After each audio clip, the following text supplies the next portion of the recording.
Assalamu student, how are you? A very good morning students. Student, today we are going to discuss about the lesson number 4 which belong to the first year course English language. So this is the short story number 4, first year classes, so go the board. Thank you ma'am, by Langston Hughes. Student, in this short story, first of all we are going to discuss about the characters. There are two major characters. First character is a lady and the second one is a boy, a teenager boy. The one first character about the Thank You Ma'am by Langston Hughes. First character Miss Loyola Bates Washington John. And don't worry about that, this is a very huge name. Mrs. Loyola Bates Washington John. And the second character is a Roger. Roger, 14 to 15-year-old boy who want to buy a sweat shoes. Pay attention now, sweat shoes. So these are two major characters, short story number 4. Thank you ma'am, first year. Loyola Bates Washington Jones, and the second one is a Roger, 14 to 15-year-old boy who want to buy a pair of shoes, as you can see on your screen now. So now we are going to proceed about the main idea of this short story, and then we are going to discuss in detail. First of all, the main idea, when we can explain in a one line. The good conduct and kindness can impress anyone. The compassionate behavior can turn a bad person into a good one. Student, as you can see now on the screen, you can also take the screenshot of this lesson now. The good conduct and kindness can impress anyone. The compassionate behavior can turn a bad person in a good one. So this is the basic main idea and the main theme, short story number 4, first year classes. So hopefully you can take the message of this short story number 4. Now we are proceeding to the writer and detail of this short story. So you have to pay attention now. Now student, we are proceeding about the writer. Short story number 4, first year English, so go the board. Langston Hughes, thank you ma'am. James Mercer Langston Hughes, his full name James Mercer Langston Hughes. He belonged to America. His date of birth February 1, 1909. And his death date is May 22, 1967. An American poet, social activist, novelist, playwright, and column writer. Innovator of the jazz poetry. And his famous work about the Langston Hughes, famous work, The Negro Speaks of Brothers, The Very Blues, Let American Be America Again, and the last one is Dream. Student, जब हम Langston Hughes के बारे में बात करते हैं तो ये इनका पूरा नाम जो था जेम्स मर्सर लिंगस्टन ह्यूज है, जो कि अमेरिका से बिलोंग करते हैं. इनकी डेट ऑफ बर्थ फरवरी 1901 है. इनकी डेथ डेट है 22 मई 1967 में इनकी डेथ हो चुकी थी. ये अमेरिकन पोएट हैं, सोशल एक्टिविस्ट हैं, नॉवेलिस्ट हैं एंड द प्ले राइटर हैं, और ये कॉलम भी लिखते रहे अमेरिका के लिए. Innovators of the jazz poetry. ये जैज पोएट्री की इनोवेशन में भी इनका बहुत सारा कारनामे हैं. इनमें बहुत सारी जैज पोएट्री भी लिख चुकी हैं. इनका फेमस वर्क जो है स्टूडेंट वो है the negro speaks of river and the very blues, let American be America again, और इनका आखिरी काम है ड्रीम्स, जो इनका मेजर वर्क है. लेकिन huge is very famous writer of America and play writer, novelist. तो आपको इनकी डिटेल पता होनी चाहिए. आइए हम डिटेल में स्टोरी को डिस्कस करते हैं ताकि स्टोरी में मजीद क्या कहा गया है. Short story number 4, so go the board English, so you have to pay attention now. Now student, we are proceeding to the moral lesson and the theme of this short story. Before we proceeding into the detail, the theme and the moral lesson is most important, which we are going to know about this short story number 4 belongs to the first year. Theme and the moral story. There are two major kind of this theme and the moral lesson. The first, it teaches us to be kind and generous towards young ones, because this sort of behavior can help them to improve their bad habits. This is the first moral lesson and the theme of the short story number 4 belongs to the first year English. And the second one is, we learn not to adopt evil means to meet our need and necessities. So these are the two major kind of. Now proceeding into Urdu. Short story number 4 student जो belong करती है first year Sargodha board के course से, English के हमारे course में शामिल है, उसकी जो हमारी शॉर्ट स्टोरी नंबर 4 है. थैंक यू मैम, मोहतरमा, आपका शुक्रिया. आज हम उसको थोड़ा डिटेल में डिस्कस कर रहे हैं. इसमें सबसे पहले हमने डिस्कस किया थीम और मोरल लेसन को. The first teach us to be a kind. सबसे पहले हमें बात इस शॉर्ट स्टोरी में बताई जाती है कि हम मेहरबान हो जाएं, मेहरबान रहें, दिल रहें, and kind and generous toward the young one. अपने छोटों के साथ, छोटे बच्चों के साथ जो टीनेजर होते हैं, स्पेशली हमारे घरों में बच्चे जो हमारे स्टूडेंट्स होते हैं, टीचर का काम है स्टूडेंट के साथ, और घरों में जो हमारे छोटे बहन भाई होते हैं उनके साथ हमें रहमदिली और शफकत से पेश आना चाहिए। चाहे हमें कोई हमारे मुआशरे में भी छोटा बच्चा मिले तो हमें उसे शफकत और रहमदिली दिखानी चाहिए, because this sort of behavior can help them to impress their bad habits, to improve their bad habits। क्योंकि इस तरह अगर हमारी जेनोसिटी, हमारी रहमदिली, शफकत हम उनसे पेश आएंगे तो वो अपने बिहेवियर को, जो उनका अगर बुरा भी हो रहा होगा तो उसे अच्छे तरीके से तब्दील कर सकेंगे, एक अच्छे मुआशरे का फर्ज बना सकेंगे। सेकंड है, we learn to adopt evil means to meet our needs and necessity. हमें कोई बुरा रास्ता इख्तियार नहीं करना चाहिए अपनी जिंदगी को खुशहाल बनाने के लिए और उसकी अच्छी जरूरियात को पूरा करने के लिए। हमें हमेशा अच्छा रास्ता चुनना चाहिए जो हमारी जरूरत को पूरा करे और एक अच्छे मुआशरे का फर्ज बना चाहिए। थैंक यू मैम में लिंस्टन ह्यूज ने बहुत अच्छे तरीके से इस स्टोरी को कवर किया है और बड़ी फेमस स्टोरी है। अभी हम इसको डिटेल में डिस्कस करते हैं राइटर के बारे में और इस स्टोरी में राइटर क्या कह रहा है थैंक यू मैम में। So you have to pay attention now. Now student, we are proceeding with the plot of the story. This is a very major part of the story. जैसा कि मैंने आपको बता चुका हूं, बहुत से स्टूडेंट को पता नहीं स्टोरी का प्लॉट क्या है, प्लॉट का मतलब क्या है।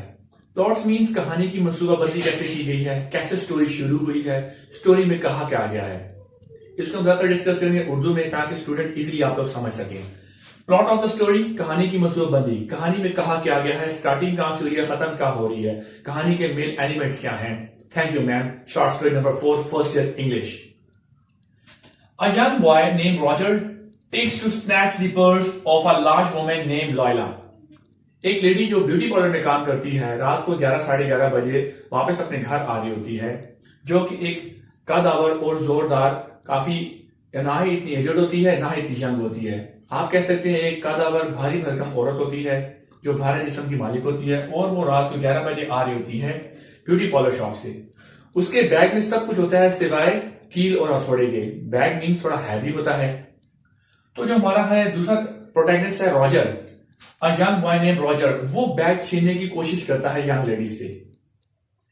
अ young boy name Roger takes to snatch, snatch mean छीनना, वो छीनने की कोशिश करता है purse of a large women. यहां पर स्टूडेंट चीज मेंशन की गई है लार्ज वुमेन, एक कदावर भारी भरकम औरत होती है जिससे एक 14-15 साल का लड़का बैग छीनने की कोशिश करता है। नेम लॉयला, उस लेडी का नाम होता है मुतरमा का, जो हमारा टाइटल पे thank you ma'am, Luella Bates Washington Jones, और यहां पर उसको लॉयला कहा गया है। Second, Roger is just looking for to means to buy some suede shoes. अब यहां पे मैंने ऑलरेडी मेंशन कर दिया है यंग लड़का जो 14-15 साल का लड़का है वो क्यों बैग छीनना चाह रहा था, क्योंकि उसका नाम रॉजर जो है, Roger just looking for me money to buy some shoes, suede shoes. जैसा आपको स्क्रीन पे भी शो हो रहा होगा, वो नीले चमड़े के जूते खरीदना चाहता था जिसके लिए उसे बैग छीनने की जरूरत पड़ी। तो उसने कहा मैं इस औरत का बैग छीनूंगा और अपने लिए जूते बाय करूंगा। स्वेट शूज कहा गया है नीले चमड़े के शूज, जो कि आपको स्क्रीन पे भी नजर आ रहे होंगे। After she grab him and drag to her home, जब औरत ने बैग औरत का जब छीनने की कोशिश की लड़के ने, लड़का क्योंकि वो अभी टीनेजर था 14-15 साल का, वो अपना बैलेंस खो बैठता है और औरत के आगे गिर जाता है, क्योंकि जो उसका लॉन्ग स्ट्रैप होता है बैग का औरत के बाजू में फंस जाता है और औरत के आगे वो लड़का गिर जाता है अपना तवाज़ुन खोने की वजह से। औरत जो है वो उसको पहले तो जोरदार झटके के साथ पकड़ती है, पकड़ने के बाद उसे डांटती है, बुरा भला कहती है। आसपास लोग भी देख रहे होते हैं जो पैदल चल रहे होते हैं, पासर बाय पीपल, यह हमारी बुक के अंदर कहा गया है। फिर उसके बाद आफ्टर शी ग्रैब हिम, उसे घसीटती हुई, यहाँ पे लफ्ज यूज किया है शी ग्रैब हिम, रॉजर को वो लॉयला बेट्स वॉशिंगटन जॉन्स मोहतरमा से घसीटती हुई ड्रैग टू हर होम, अपने घर ले जाती है। He feels him, feed him, उसे खाना खिलाती है, यहाँ देखिएगा फीड हिमसेल्फ, उसे अपने हाथ से खाना पीना खिलाती है। किसको? रॉजर को, लॉयला। इन डीप ट्रबल, जो कि मुश्किल में है, लड़का वहां पे घबराता है कि अब मेरे साथ क्या किया जाएगा, हो सकता है मोहतरमा मुझे जेल पहुंचा दे, पुलिस वाले को बुला ले, लेकिन उसे घर लेके जाती है, उसका फेस वॉश करवाती है, मुंह धुलवाकर उसे अच्छा खाना खिलाती है। खाना खिलाने के बाद but the women release him by her kindness and generosity, यहां पे देखा गया है कि औरत ने उसे किसी पुलिस के हवाले नहीं करती है, मुंह हाथ धलवा के खाना खिलाती है। खाना खिलाने के बाद उसे $10 भी देगी, उसे पैसे भी देती है जो अपने लिए स्वेट शूज खरीद सके। उसके बाद उसे अपनी रहम दिली और शफकत दिखाती है ताकि वो आइंदा चोरी ना करे, ना ही किसी से पैसे छीने, ना ही किसी का पर्स छीने। यहाँ पे स्टूडेंट स्टोरी अच्छा टर्न लेती है कि हमें अपनी जेनोसिटी और काइंडनेस से किसी का भी बिहेवियर हम लोग चेंज कर सकते हैं, bad one into a good one, जो कि लॉयला बाय बेट वॉशिंगटन जॉन्स ने उस रॉजर को दिखाया अपनी रहमदिली शफकत, और उसके बाद उसे पैसे भी दिए ताकि वो अपने लिए जूते खरीद सके, और यूं वो एक बुरे मुस्तकबिल की वजह से, बुरा मुस्तकबिल जो वो अपनाने जा रहा होता है उसको छोड़ के अच्छे मुस्तकबिल को अपनाए, ताकि हम इसलिए हमें दिखाया गया इस चैप्टर में काइंडनेस शो करें एंड जेनोसिटी शो करें अपने टीनेजर बच्चों के साथ, अपने छोटों के साथ हमें शफकत और रहमदिली दिखानी चाहिए। ये स्टूडेंट जाके प्लॉट खत्म होता है यहाँ का, यानी कि मंसूबाबंदी स्टोरी की कैसे की गई है। अब हम थोड़ा इसको डिस्कस करते हैं और डिटेल में, इसमें क्या एलिमेंट्स हैं, क्या क्वेश्चन आते हैं, so you have to pay attention now.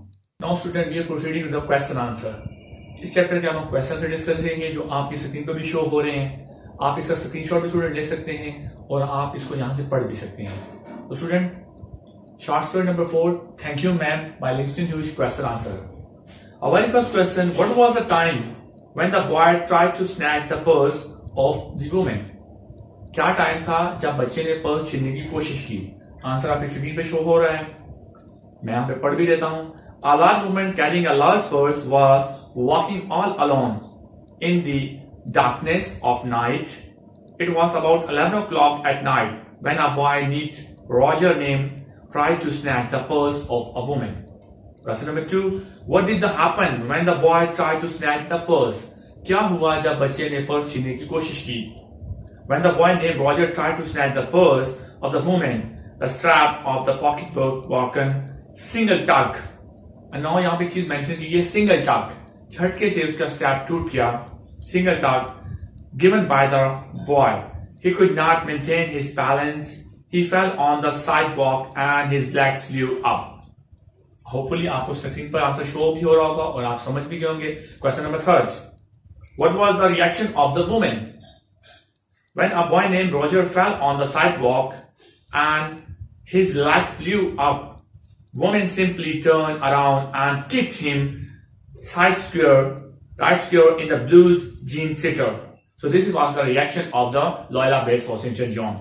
Question number 4. What was the conduct of the people who saw this incident? What was the conduct of the people who saw this incident? And the fifth one question, what did the boy look physically? How did the boy look physically? लड़का जिस्मानी तौर पर कैसा दिखता था? He was wearing a tennis shoes and blue jeans. His name was Roger. He was 14 to 15-year-old, frail and willow white. His face was unwashed and dirty. A very important question. Question number 6. What was the condition of the boy when the woman gave him a few jerks? जब औरत ने, Loyola Bates Washington ने बच्चे को झटके दिए जोर जोर से, तो उसकी क्या हालत रही? When the woman gave Roger a few jacks until his teeth rattled. आप उसकी स्क्रीन पर भी शो हो रहे हैं, उसके दांत खौफ के मारे बजने लगे। And he became frightened and began to tremble. He was afraid of being sent to jail. He requested Mr. Jones to set him free. वो इतना डर गया था लड़का कि कहीं उसे औरत जेल ना भेज दे, लेकिन वो उसे अपने घर ले गई और खाना खिलाती है। ये है जेनोसिटी एंड द काइंडनेस जो हमें दूसरों को भी दिखाना चाहिए। क्वेश्चन नंबर 7 है, what did the woman ask the boy to wash his face? औरत ने उसे अपना चेहरा धोने के लिए क्यों कहा? The woman asked the boy to wash his face because she wanted to make him the look presentable. She was kind-hearted lady. She felt sorry for the boy when she saw his dirty face.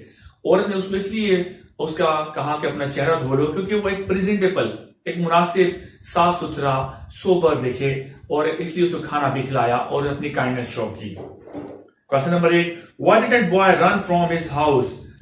जब औरत खाना बनाने के लिए गई तो घर का दरवाजा खुला हुआ था, लड़का भाग भी सकता था, लेकिन लड़का क्यों नहीं भागा?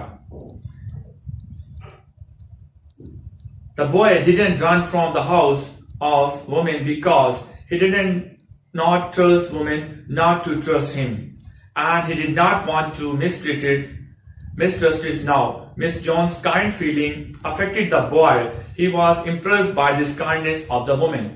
लड़का इसलिए नहीं भागा जब वो खाना बनाने गई कि लड़का कहता था मैं अपना एतबार ना खो दूं, क्योंकि औरत बहुत काइंडनेस थी, अफेक्शनेट थी, जेनोसिटी दिखा रही थी, तो इसलिए लड़के ने भी कहा कि मैं भी इसका एतबार नहीं तोड़ूंगा और मैं भी अपने ही भागूंगा, क्योंकि उसको एतबार दिलाना चाह रहा था। Question number 9. Why didn't woman watch the boy while preparing dishes? The woman did not watch the boy while preparing dishes because she wanted to show him the strength of the trust. वो उसे अपने भरोसे की ताकत दिखा रही थी, kindness दिखा रही थी। Question number 10. What was the nature of the woman's job? औरत क्या काम करती थी, उसकी जॉब की नेचर क्या थी? The woman worked in a hotel beauty shop that stayed open till late at night. वो एक ब्यूटी पार्लर में काम करती थी जहां वो रात गए तक तकरीबन 11 बजे तक छुट्टी करती थी, और वही टाइम था जब लड़के ने उसका पर्स छीनने की कोशिश की। What was the effect of the behavior of the woman with the boy? The effect of the behavior of the woman with the boy was merciless, and the boy was very much impressed by his kindness of attitude and his generosity. So these are the very important major questions I have already mentioned here. You can see on your screen, students. आप अपनी screen पे भी देख सकते हैं ये question जो मैंने स्क्रीन पे शो किए हैं, इन्हें आपको नोट कर सकते हैं, इनका स्क्रीनशॉट ले सकते हैं। So that is end of this chapter number 4. Thank you, ma'am. First year English. Hopefully आपने यहाँ पे बहुत कुछ सीखा होगा। So student, अपना ख्याल रखें ताकि आप अच्छे तरीके से पढ़ सकें। Stay safe, stay home. Thank you very much. Allah Hafiz.